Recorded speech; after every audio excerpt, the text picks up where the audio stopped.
Hi, and welcome to the Flex with Aaliyah. Today we're talking about grit. And grit's kind of talked about as courage and resolve, or how you describe someone's character. Another way to look at grit is the drive, stamina, and potential to push through any challenge or obstacle until success is achieved. And there's going to be difference of opinions on that topic, especially when it comes to obstacle course racing. So if that piques your interest, stay on and listen. I have Viven Tran joining me today. Thank you for coming on again. Thanks, Leah. Thanks for always having me. And this is actually a topic that popped up with Vivian previously, which now has spawned into a podcast about it. So Vivian, kind of talk about how it prompted you to be like, let me talk to Lee about this. We were having a chat about the USA OCR 3K, and we had discussed what was the best event to really depict what the best kind of OCR athlete is. And we were talking about mandatory obstacle completion, the 3-banded system. And we know that there's multiple races and different events that feature those things. But on mandatory obstacle completion, if we're stuck at a rig, let's say it's Givens, say it's low rig, it's any rig that's challenged us and we're there for hours. Does staying there and flaying our hands, ripping our hands, does it necessarily make us better? I think it makes us better absolutely for our grit and our endurance, and that we can get through hard things. But one of the things I wanted to focus on is, does that necessarily mean that because you stayed so long at that obstacle, are you going to get through it again the next time you see it? I wondered about that a little bit, because I feel like there are athletes who will stay for a bit, but they'll leave the obstacle. They'll go ahead and give up their band because they know that they weren't ready. I don't fault either side, but I wanted to talk to Aaliyah to see, how does that develop us as OCR athletes? Does it make us better to grit it out? Or do we try to just go back to the drawing board and try to retrain? Or is it a hybrid of both? I think it depends on the athlete and the person. It is very individualized. There are some people I would not recommend staying. And then there's others who be like, yeah, you have the ability to get through it. And I think a lot of people who stay there for that long, they don't stay there for that long thinking that they don't have the ability to get through it. They're staying there because like, Jesus, I should be able to get through this. Why have I not gone through it yet? What the heck is wrong with you? And you're having this internal conversation. You're like, I can do this. I'm staying here until I get through it because I know I can get through it. And I think that's why people sometimes stay there for so long. Maybe they did a stupid bobble. Maybe they led with a different hand than they wanted to. Or they got to the end and they whiffed the bell. So they made it all the way and then they just missed. All that comes into play with, should you stay? Should you not stay? There are some people who don't have the ability, and I don't think that they stay there for 2 hours knowing that they don't have the ability. The individuals that I see or know staying there for a very long time are very capable. And who knows why on that particular day, they struggled on it. That doesn't mean you don't have the skill to get through it. And maybe they were sick that week. Maybe their flight got delayed and they got in really, really late. Perhaps their nutrition was bad. Maybe they did something earlier in the week that taxed out their grip more than they thought that it would. All those things come into play. And that really makes it specific to the athlete. From my own personal experience, also I'm stubborn, I will stay there. But I also know I have the capability, and sometimes my inner conversation is like, Aaliyah, what the fuck are you doing? Get your head out of your ass and just get through this obstacle that you know you can get through. It's like, yeah, I know I can do it. I'm going to make sure that I get through it. And that's kind of how I view it, because think about when you were at Midwest. You were there for a chunk of time, not 2 hours, because we didn't even have 2 hours, but you were there and then you still eventually got through. I wouldn't say for any people, it's like, yeah, this has now improved me for my next race. No, all that you did was for the race that you were in. And maybe at OCR WC, when it's a 3-weekend event, you have to cherry pick. Is it worth it right now to stay at this rig, this obstacle, whatever it is, knowing very well that I have a 15K tomorrow? Maybe that's not the best option. Or perhaps you made it through the 3K, you tore on the 15K, and now are stuck at some obstacle and you have the team relay tomorrow. It all depends on who the athlete is. Like, I remember OCRWC 2022, I think, and I had a couple athletes going. I remember it was funny. My athletes came up to me. They're like, oh my God, look at my hands. And we all just put our hands out. And mine were the only hands that weren't torn in the group. And I had the endurance to do the 3K, the 15K, the 100 meters, and then 2 team relays. And my grip was fine. But that isn't everybody. You kind of have to know yourself. Sometimes that is too much. Aaliyah, maybe you need to like take it back a couple notches and not do that many. That's how I would view it. It's personalized. There is a big picture. There is a small picture.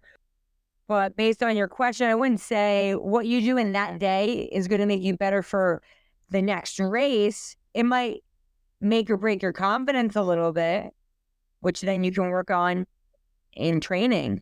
If I think about a rig or something that maybe I got stuck at, I'm not thinking about that race for the next year to be like, yes, this is going to make me better by staying out here. What I will say to my athletes, especially if they gave up on that obstacle or missed, race it done. Let's go back and practice. That will make it better. Now you're not risking anything. You already gave up your band. You already did X, Y, and Z. Now we're going to go back and I'm going to go with you so I can see exactly what you were doing and maybe why or why not you missed it, what happened. Maybe you know that it was a stupid mistake. That's what you're going to get better for your next couple of races and build up that endurance, because you do need grip endurance and the mental toughness. There's a lot of mental toughness that goes into these events because maybe you whip the bell and you have to do it again. There are plenty of athletes that I know who beat themselves up, and because they beat themselves up over that one attempt, they are now stuck at that rig and can't get through it because of their mentality. I've been through both situations. In my early years, staying on was just like this impossibility because it's just like, I think I was just in over my head, kind of going into competitive waves. I think we met a lot of athletes that were just like, they want to go all in, just want to see what they can do. No open waves. They're just competitive in nature. I've DNF'd quite a bit of races finding out that way. I can't say that I always made the effort to stay because a part of me knew that I just wasn't ready. The training wasn't there. The mindset wasn't there. But on the other end, more recent Midwest OCR, we didn't have the podium yet. We were all still under the time limit, right? And so multiple attempts were just absolutely necessary to just even think about filling the podium. And I think this is where we were all started tearing, who did multiple attempts on the low rig. In fact, I had to do multiple attempts on all of the rigs after the low rig, just because my hands were so compromised. But it was until the very end when Darcy and I were stuck on Skeletor's Revenge and that skull was digging into my palm. I'm like, I can't do this in 2 minutes. But I gave it every attempt until, our time was up. And we said, let's just continue. Let's just fight. I live to fight another day. I definitely respect both sides. I just don't think that there's one answer to it, right? I don't think that people should just give up after 2 tries necessarily. When I see people's hands just completely bloodied, I just I worry about permanent damage. I worry about just, was it worth it? And I think like for many people, they'll say absolutely yes, because sometimes the victories isn't about placement, right? It's getting through the obstacle. I mean, how many times have I had to teach myself to be comfortable with the lache to finally get it, then do it at a savage race? Like it was the most awesome thing. And so, but it took me time off the course to do that. I didn't necessarily do it on the course. I think there are valuable lessons you learn on the course because training is a more controlled environment. When you shift to racing, it's not a controllable environment where things you might have practiced now, you could be like, yep, I'm confident in them. You can tell yourself that all you want. That doesn't mean when you come up on that obstacle that you previously missed, you're going to have that same confidence. There's work that gets put in when you're racing. It was interesting when you had said, oh, there was a podium on the line. And that's an interesting mentality to have.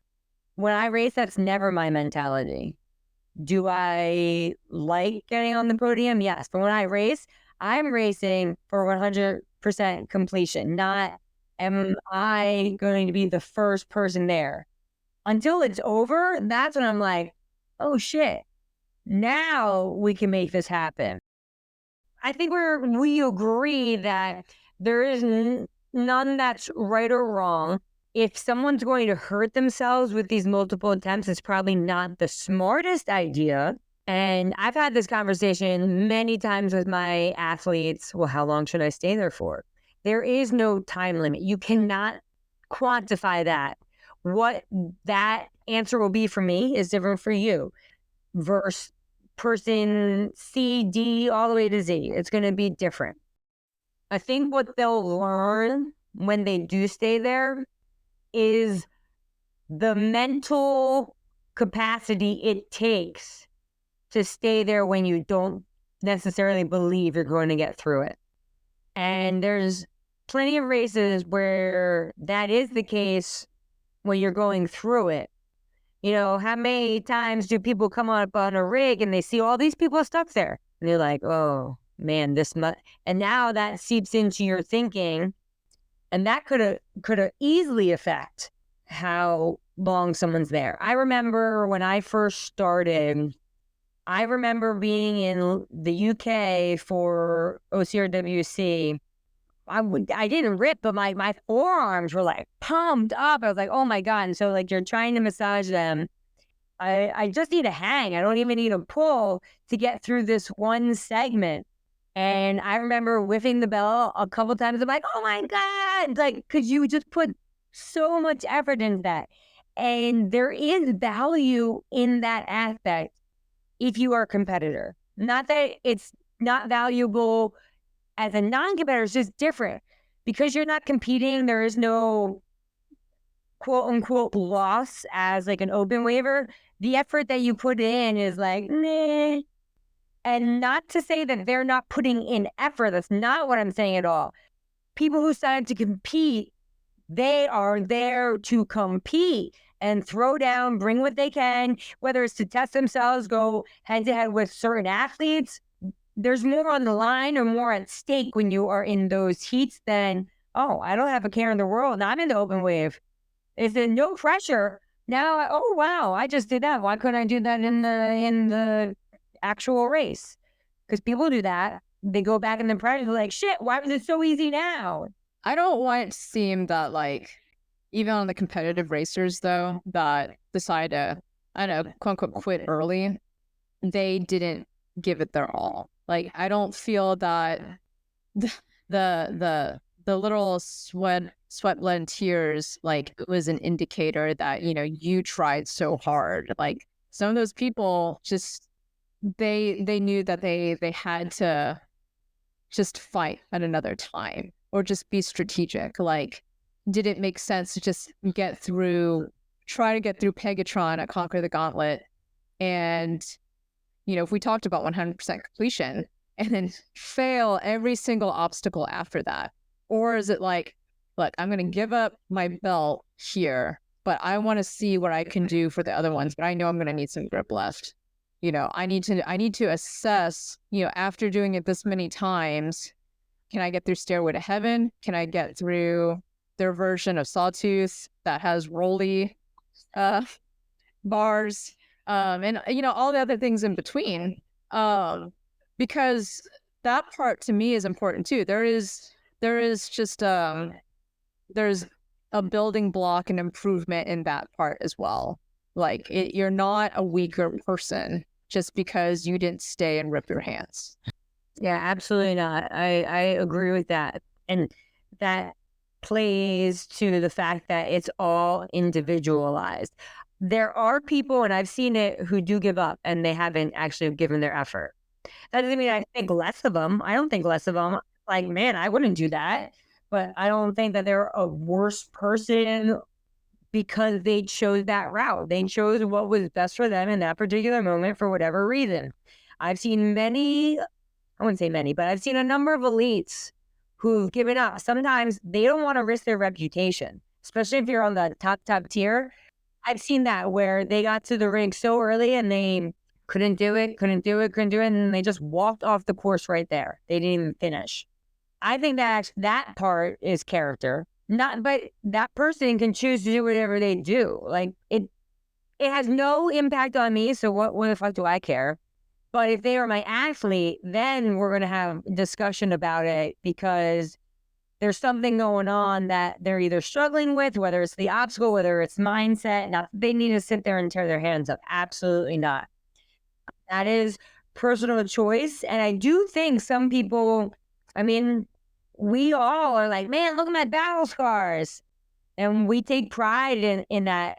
I remember always after CRWC, my legs would be like scratched up. Frontline is another one. I'm like, these races put your whole body through the ringer. I'm like, look at all these scrapes and bruises.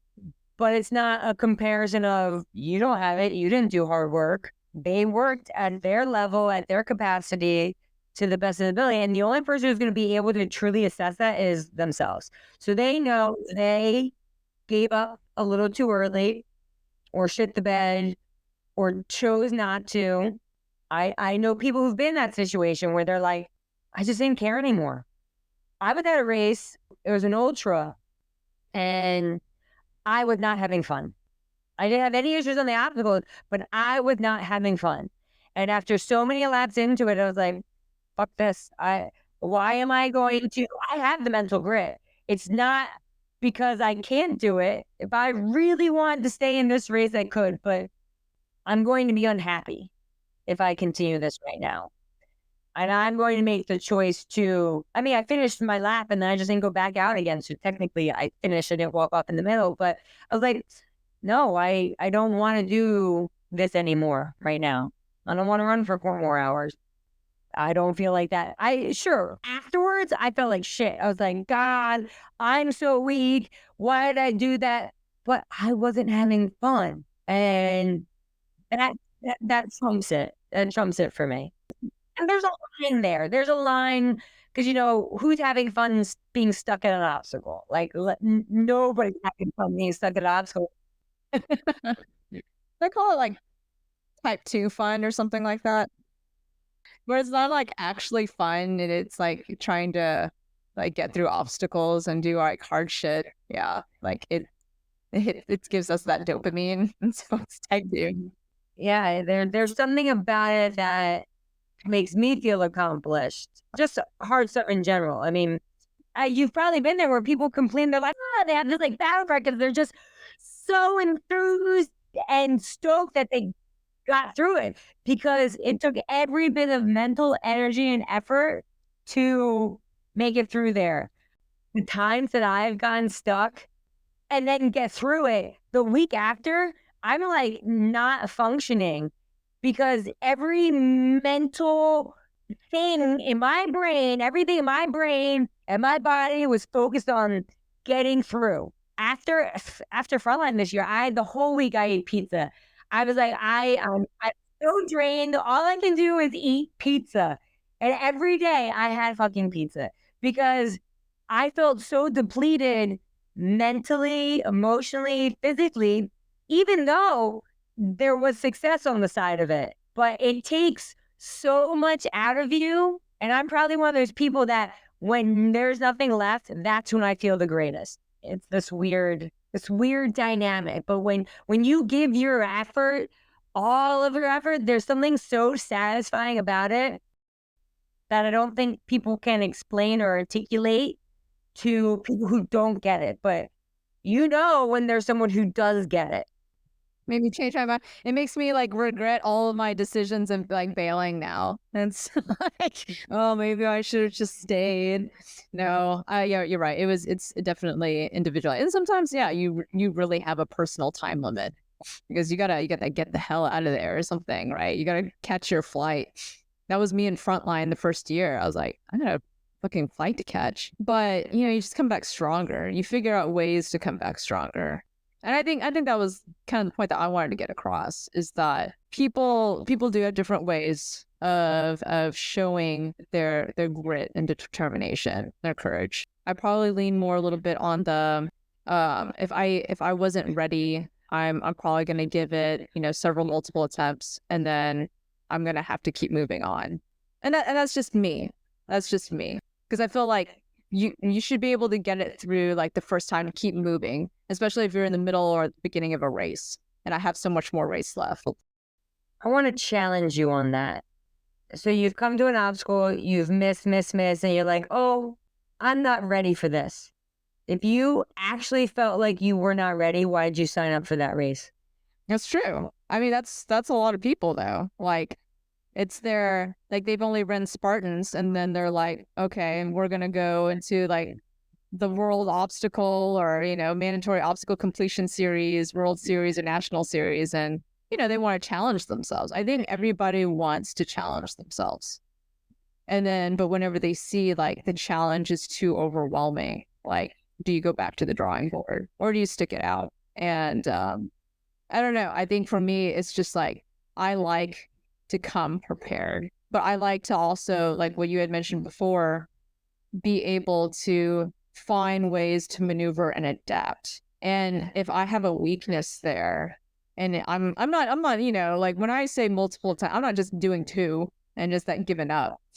It's like, it's pretty relevant now. Like, it's pretty like apparent that it's like, okay, but would I have given up on the 9th try at low rig?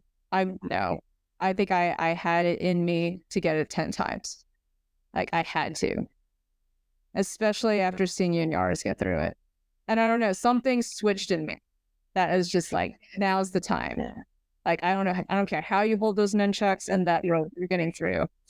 And yeah, you're right. You can't plan that in training. You probably can only experience that on the course. That's the beautiful thing about grit, is it's not absolute.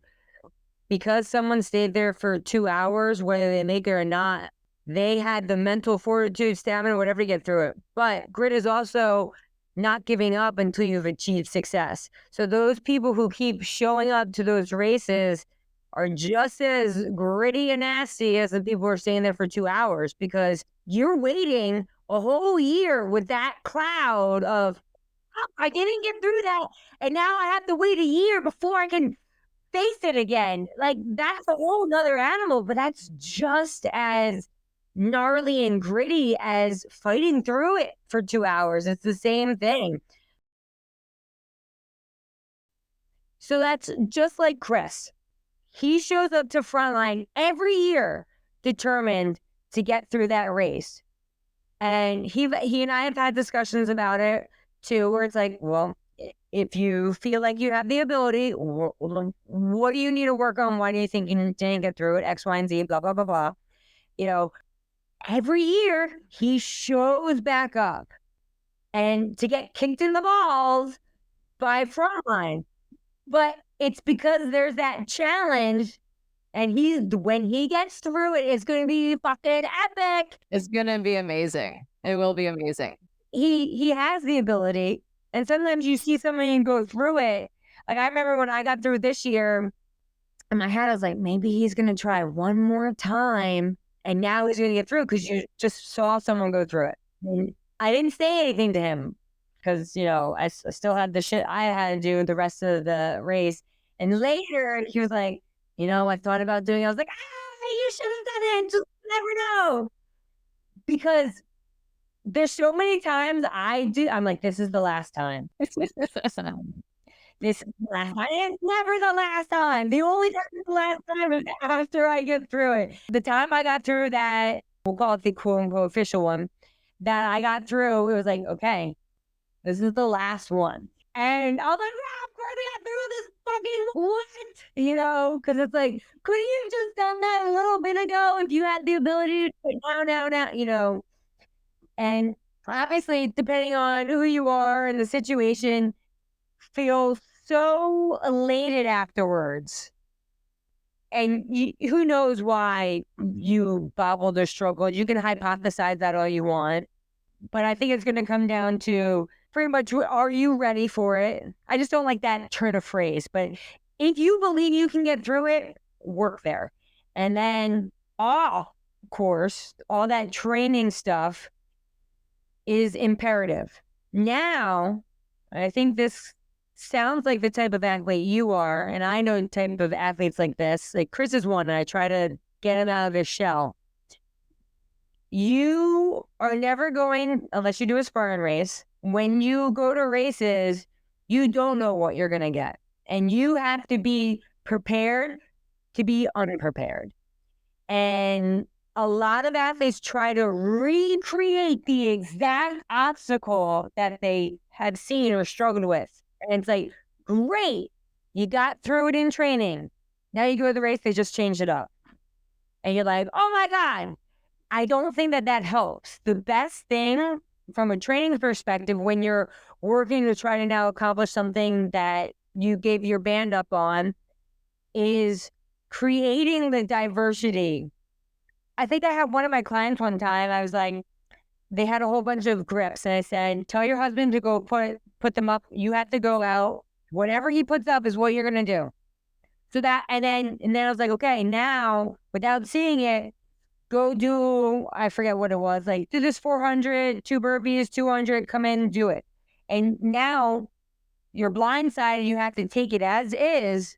This is your first viewing of it. You haven't got to practice it. What are you going to do?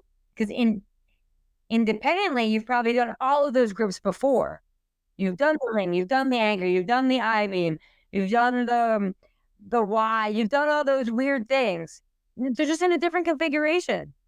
And it's just getting comfortable with not being exactly prepared or practicing. I can't say that for most of the time whenever I've like DNF, like back in 21, 22, that I've recreated. I mean, there's things I just can't recreate. Like I couldn't recreate the inverted Valkyrie that Sid made in the endurance course in Oklahoma City. Like that's not going to happen, right? I'm going to obviously have to build up strengths to be able to do something like that or rig. I think some of the times that people aren't successful and why they might have to go back to the drawing board is because their technique is poor, right? And so how effective was it for me to go back to the drawing board, go to a ninja gym and finally learn to pull back on my arm to be able to get that swing, build on my momentum instead of trying to like 90 through like a rig, right? Like work smarter, not harder. And those things coming back and realizing like, it wasn't fucking hard at all. Like I just wasn't doing it right. I was just doing it the hard way. I think that piece is important. And when you're just so tired, you're stressed, there's pressure, there's pain and injury, you're not really adapting techniques at this point when you're stuck. And I think that has been my greatest teacher for me to be able to get through rigs now, because I honestly did not feel obstacle proficient back in the day. Like I got through Spartan stuff, I was able to get through basic stuff, but you gave me those like different types of grips, different implements. You get me like those mooring lines or anything like that back in the day, I wouldn't have been able to get through it. But now I have, because I've learned like the proper way to get through it. And I think that's why when people just jump in and then just struggle, it's like, man, like take the time to learn the right way, or else you're going to be struggling next year doing it the wrong way. That plays true to a certain degree. I think it applies a lot to newbie racers, depending on what their background is, because some of them might have a background in something and they are a newbie and they can stay there. But you had made the comment that, when you're stuck at a ring, you're not adapting new techniques. I actually disagree with that, because I've seen, when I go back to my athletes or something like that, they are trying to, what am I doing wrong? And they are trying to, on the spot, process either a way to improve what they're doing or try a new method. That's why athletes are watching other athletes. How do they do it? So they are adapting. Now they might not have the capability to do it that specific way. They might try, because they are looking for a way to complete it. And it's sometimes that is a pro and sometimes it's a con to use someone else's style. It definitely can be beneficial, but it also could hinder you and not be something that works for you. And that's why they try it and like, oh, I didn't like that. That felt weird. That was wonky. But I do think, maybe not everybody, but I do believe that there are athletes who adapt. That's part of being an athlete. You have to be adaptable. You try, sometimes if I've messed up something one way, I try it a different way. Now that does come with experience, knowing you have a tool bag to like, ooh, what one thing am I going to take out today to get through this that I've, am I going to use my lock off grip? Am I going to use my swing grip? You might not be thinking like that, because you're literally doing it in the moment because you had the experience. Oh, yeah. And I think it just becomes easier to be adaptable with experience. But I do see athletes who are looking to coaches, other athletes, volunteers on how can I get through this while they're there. If they don't have their tool bag yet, and sometimes we think we have our tool bag and we're still then looking at what other people are doing. Yeah. But overall, I think there's a myriad of ways to improve. There are certain things that are going to be valuable about staying there that you're going to learn about yourself. And it's not going to be apparent to the public. It's going to be more of an internal battle, whether you stay there for 30 minutes or an hour. Like, whatever lessons you've gotten from your decision of staying or not staying, that's then what you have to deal with. Because there's always going to be a residual of that, of like, well, I didn't care. Okay, well, did you really not care? You're just telling yourself you didn't care. Yeah, the experience building up. I agree with that. I do. And you're dealing with that emotional piece, and you're going to either take that and work to improve, or the reverse side of that is you're like, no, I didn't like that feeling. I'm not going to do it. Or at that point, you don't even need your tool bag because you don't get the chance to redo it. So you're like, and just got to move on. So then it goes back to the conversation that we had before, talking about different OCRs that we sign up for, in the different championships that they have. Athletes have a choice to decide to compete in something that's the 3-banded system. But if they do decide to do that, then you don't get a second shot. You have to already come in with that tool bag. From a perspective of being challenged, you don't get to conquer that challenge. You have to just bypass it. That doesn't mean you can't work on it in training.